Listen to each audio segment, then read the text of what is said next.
I am sorry. Please forgive me. Thank you. I love you.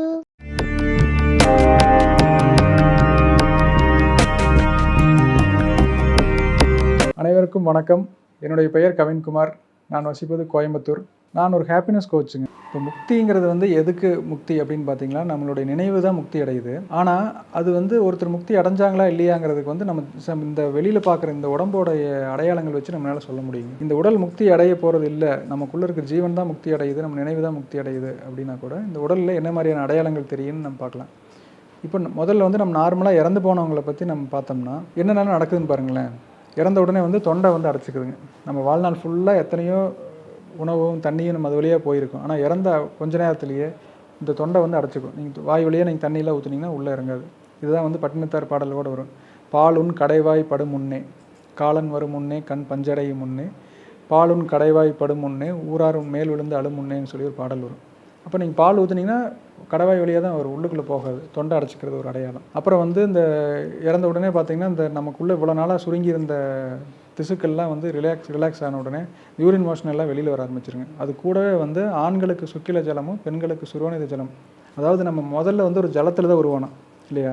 தந்தையின் இடத்துலேருந்து ஒரு ஜலம் தாயின் இடத்துல ஒரு ஜலம், ரெண்டு சேர்ந்து தான் ஒரு குழந்தைய உருவாச்சு. அந்த ரெண்டு ஜலமும் வெளியேறுகிற போது பார்த்திங்கன்னா அதுதான் தீட்டுன்னு சொல்கிறதுங்க.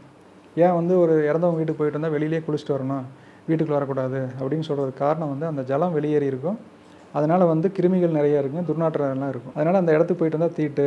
ஒரு கோயிலில் சாத்திடுவாங்க. ஒரு தெருவில் ஒரு இறப்பு நடக்குது அப்படின்னா அந்த கோயிலை சாத்திடுவாங்க. அதுக்கப்புறம் வேறு என்ன அடையாளங்கள் பார்த்திங்கன்னா, உடம்பு விரைச்சி போயிருங்க.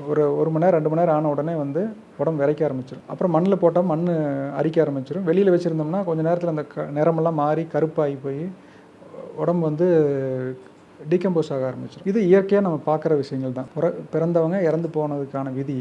இந்த இடத்துல நம்ம மதியை பயன்படுத்தி எப்படி மாற்றுறோம். இந்த இடத்துல நம்ம மதி மட்டும் பத்தாது, நமக்கு ஒரு மெய்யான குருவினுடைய துணை வேணும்.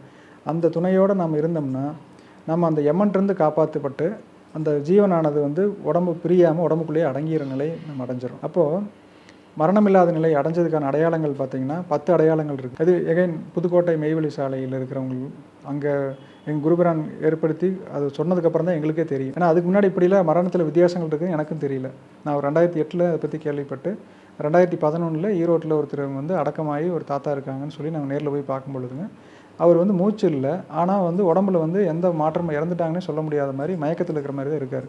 உடம்புல வேர்வை வருதுங்க, உடம்பு விரைக்காமல் இருக்குது, எந்த விதமான கெட்ட துர்நாற்றம் வீசக்கூடிய எந்த டிஸ்சார்ஜ் எதுவுமே இல்லை அவங்கள்ட்ட. உடம்பு முதல்ல கருப்பாக இருந்தவர் ஒரு 4-5 மணி நேரம் ஆக பார்த்திங்கன்னா மஞ்சள் நிறமாக மாற ஆரம்பிக்குது. ஒரு பழம் பச்சையாக இருக்கும், அது பழுக்க பார்த்திங்கன்னா அது நிறம் மாறி மஞ்சள் கலரில் வரும். அந்த மாதிரிங்க நம்ம ஒரு அந்த யுக வித்தாக மாறிடுறோம். நம்ம ஒரு வித்தாக மாறிடுறோம். வித்துனா என்ன, ஒரு மாங்காய் இருக்கிறது பச்சையாக இருக்கும், அது பழுத்த மாங்காயில் இருக்கிற விதையை எடுத்து போட்டிங்கன்னா தான் முளைக்கும். அது விதையாக மாறிடுச்சு. அப்போ அந்த அந்நாட்டுக்குரிய யுக வித்தாக நம்ம மாறுறோம் அப்படிங்கிறது தான் நம்ம இதில் நடக்கக்கூடிய செயல். அதை எடுக்க வந்த என்னோடய குருபரானே பார்த்திங்கன்னா அவங்க சொல்கிறதே வித்து நாயகம் அப்படின்னு தான் சொல்கிறது. சாலை ஆண்டவர், மெய்வழி சாலை ஆண்டவருக்கு இன்னொரு பேர் பார்த்திங்கன்னா வித்து நாயகம், ஸ்ரீ வித்து நாயகம்னு சொல்லுவாங்க. அப்போது நம்ம ஒரு வித்தாக மாறிட்டோம் அப்படின்னா நம்ம முகம் மஞ்சள் பூக்க ஆரம்பிச்சிருதுங்க, உடம்பு விரைக்கிறது இல்லை. இதை கொண்டு மண்ணில் வைக்கும் பொழுது மண் அதை அரிக்கிறது இல்லை. இதெல்லாம் ஒரு முக்தி அடைஞ்சிட்டாங்க, சமாதி நிலை அடைஞ்சிட்டாங்க அப்படிங்கிறதுக்கான அறிகுறிகள். இப்போ நீங்கள் உலகத்தில் தமிழ்நாட்டில் பார்த்திங்கன்னா எத்தனையோ சித்தர்கள், 63 நாயன்மார்கள், 12 ஆழ்வார்கள்லாம் இருக்காங்க. அவங்களுடைய சமாதி ஸ்தலங்களெல்லாம் போய் அந்த சமாதியை எடுத்து பார்த்தோம்னால அதுக்குள்ளே அந்த தேகம் அழியாமல் இருக்கிறத நம்மளால் பார்க்க முடியும். ஸ்ரீரங்கத்தில் பார்த்திங்கன்னா ராமானுஜர் வெளியிலேயே அமர்ந்த நிலையிலே வச்சுருக்காங்க. கிட்டத்தட்ட 1000 வருஷமாக அந்த தேகம் அழியாமல் இருக்குது. இதெல்லாம் நமக்கான ரெக்கார்டு கொடுக்குறாங்க. இப்போ நான் சொல்கிற விஷயம் அது எப்படி சாத்தியமாகும் அப்படின்னா, மண்ணுக்குள்ளே போய் பறித்து பார்த்தோமா, 1000 வருஷத்துக்கு அப்புறம் அந்த உடம்பு அழியாமல் இருக்குன்னு பறித்து பார்த்தோமான ஒரு கேள்வி கேட்கலாம், நியாயமான கேள்வி தான். அதுக்காக தான் வெளியிலேயே ரெக்கார்டு வச்சுருக்காங்க. இப்போ ஸ்ரீரங்கத்தில் ராமானுஜரோட சமாதி நீங்கள் போனால் நேர்லேயே பார்க்கலாம், அவங்க தேகம் தான் வெளியில் வச்சுருக்காங்க, உட்காந்த நிலையில் வச்சுருப்பாங்க. அப்போது இதுதான் மரணத்தில் 2 விதமான ஒரு நிலை இருக்குது.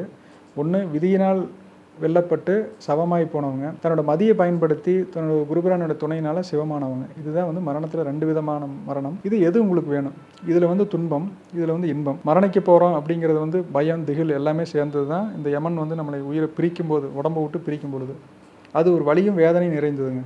சிம்பிளாக சொல்லணும்னா ஒரு சின்ன ஊசி எடுத்து கையில் குத்துனீங்க அப்படின்னா அந்த இடத்துல இருக்கிற ஒரு சின்ன ஒரு டேமேஜ் நடக்கிறதுனால எவ்வளோ வலிக்குது. அப்போது ஒரு அணுவிலிருந்து இவ்வளோ 6 அடி உருவமாக பிரிஞ்சு கட்டப்பட்ட அந்த உருவத்துக்குள்ளே எல்லா அணுக்கள்லேயும் அந்த உயிர் கலந்துருக்குது. அந்த உயிரை பிரித்து எடுக்கும் பொழுது அவ்வளோ ஒரு செடியை வேரோட பிடுங்குற மாதிரி அவ்வளோ வேதனையும் வலியும் நிறைந்ததாக இருக்குது மரணம்ங்கிறது. ஆனால் இதே சமாதி ஆகிறவங்க, அடக்கமாகறவங்களுடைய நிலை எப்படி இருக்கும்னா, ஒரு வாதில் உட்காந்துருக்கிற பறவை இன்னொரு வாதுக்கு போய் உட்காந்தா எப்படி இருக்கும், அந்த அளவுக்கு எளிமையாக தன்னுடைய இந்த தூள தேகத்துக்குள்ளேருந்து சூட்சும தேகத்துக்குள்ளே அந்த உயிர் போய் அடங்கிடுது. இந்த நிலையை அடையும் பொழுது பார்த்திங்கன்னா, அவங்க மரணமில்லாத நிலையை அடைஞ்சதுக்கான அடையாளங்கள் அவங்களுக்குள்ளே தெரிய ஆரம்பிச்சிருது. அப்போது இந்த நிலை இன்ப நிலை வேணுமா, துன்பம் வேணுமா? ஒரு ஜெயிலுக்கு போகிறாங்க அப்படிங்கிற ஒரு கான்செப்ட் எடுத்துக்கிட்டோம்னா, ஒரு திருடன் ஜெயிலுக்கு போகிறான். திருடன் எதுக்கு போகிறான்?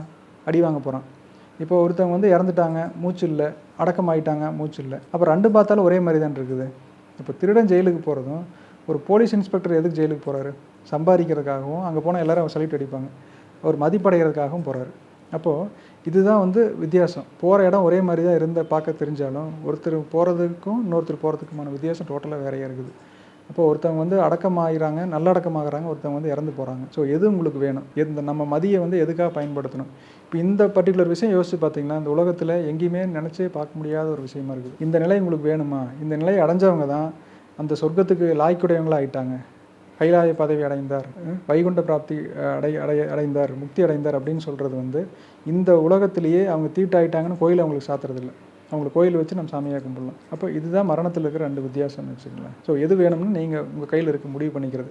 இதெல்லாம் என்னால் முடியுமா முடியாதாங்கிற சந்தேகங்கள் வரும் பொழுதுங்க, நம்ம சொல்லிக் கொடுத்த இந்த 4 வார்த்தைகள் நீங்கள் பயன்படுத்துங்க. I am sorry, please forgive me, thank you, I love you. இந்த ஜென்மத்தில், இந்த பிறவியில் என்னால் முக்தி அடைய முடியாதுங்கிற எனக்குள்ள ஒரு எதிர்மறை கருத்து இருக்குது. அதெல்லாம் ஞானிகளுக்கும் சித்தர்களுக்கும் வள்ளல் பிரான் போன்ற பெரியவங்களுக்கான விஷயம். நமக்கெல்லாம் அது முடியாதுன்னு நினச்சிருந்தீங்கன்னா கண்டிப்பாக அதை அழிச்சிருங்க. அவங்களால கண்டிப்பாக முடியும். அந்த முடியுங்கிற எண்ணத்தை கொண்டு வந்ததுக்கப்புறம் நீங்கள் அந்த குரு பிரானை தேடுங்க, உங்களுக்கு கண்டிப்பான விடை கிடைக்கும்.